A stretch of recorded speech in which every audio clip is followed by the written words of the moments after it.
Deməli, salam dostlar. Kanala abunə olub like atmayı unutmayın. Videomuzu keçək. Bugün deməli sizlərlə eymimiz pisdirsə, məsələn, belə eymimiz pisdirsə, bu göstərdiyim WoW-u girib eymimizi yaxşılaşdıra bilərsiniz.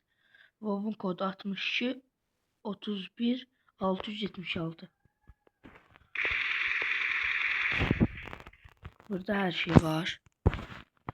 Bir aradan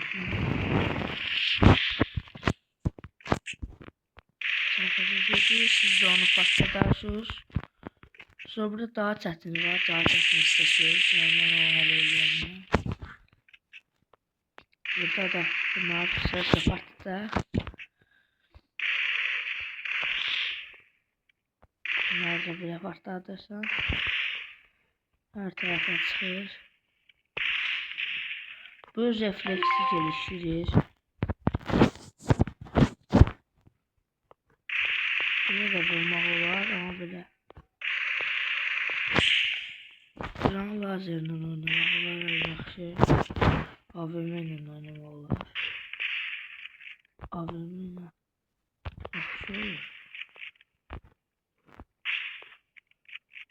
Yani böyle. Ona nəsər dəyim. Bizim AVM ilə baxaq.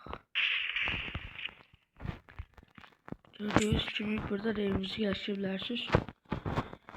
Bu ikili oyundu. İkili. Burada da buna girip ikimiz de buradan dostunuzla oynayabilirsiniz. Sonra buradan istediğimiz tabancaları, silahları, her şey bombada da alabilirsiniz. Diyor.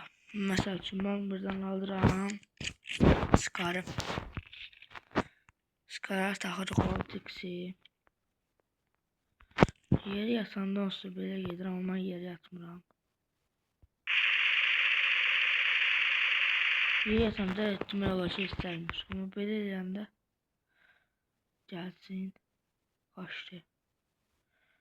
Yeri yatmaya bıraq. Bot da gəldi. Bot elə gəlməyib. Nəqəsə sağ verə bilmədik. Deməli, yeri yatmamış. Belədir. Sıkardan ha. Bunu buna taxırıq.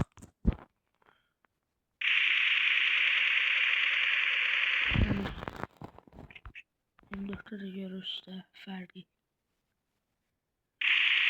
M4'te de fərqi görürüz de. Bu biraz daldaydı, dəymədi. Buradan da qapı evimizdə şübhəsi ya pəncərənin dalından. Belə vurmaq asan da olur. Buradan vurmaq çox çətin də deyil, amma biraz çətin də. Görürsün. Neyse də bir dənə. 3x'lə də biraz tiksin. Lazerdə. Amma M4'ü taxırıq. Yani gördüğünüz kimi də